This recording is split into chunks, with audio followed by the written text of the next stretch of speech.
नमस्कार। प्रादेशिक मौसम केंद्र नई दिल्ली द्वारा दिल्ली एनसीआर के किसानों के लिए मौसम आधारित कृषि सलाह इस प्रकार है। दिल्ली में 15 से 17 जुलाई को आसमान में आमतौर पर बादल छाए रहेंगे।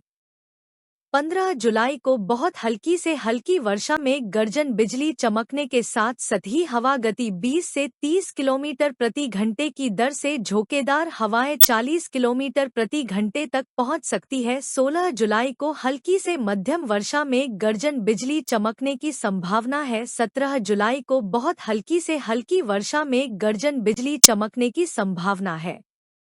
दिल्ली में आज अधिकतम तापमान 32 से 34 डिग्री सेल्सियस तक रहने का अनुमान है, जो कि सामान्य से 2 से 3 डिग्री सेल्सियस कम रहने की संभावना है। इन तापमानों के अगले 2 दिनों में 31 से 34 डिग्री सेल्सियस तक रहने का अनुमान है। आज दिल्ली में न्यूनतम तापमान 24.5 डिग्री सेल्सियस दर्ज हुआ, जो कि सामान्य से 2 डिग्री सेल्सियस कम रहा।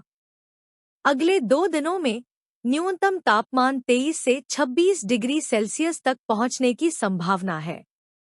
मौसम के पूर्वानुमान को देखते हुए किसानों को सलाह दी जाती है कि सब्जी नर्सरी, दलहनी फसलों तथा अन्य फसलों में जल निकास का उचित प्रबंधन रखें तथा खड़ी फसलों व सब्जियों में किसी प्रकार का छिड़काव न करें।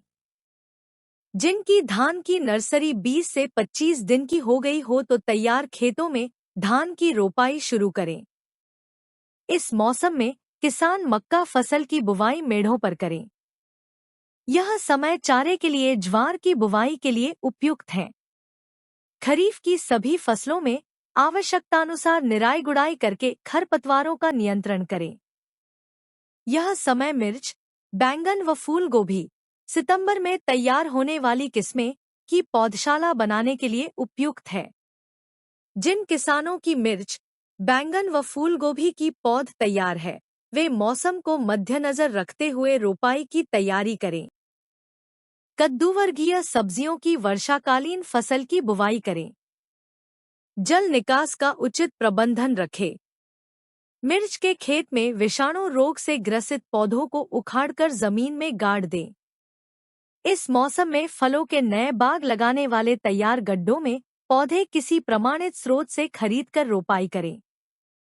देशी खाद, सड़ीगली गोबर की खाद, कंपोस्ट का अधिकाधिक प्रयोग करें ताकि भूमि की जल धारण क्षमता और पोषक तत्वों की मात्रा बढ़ सके।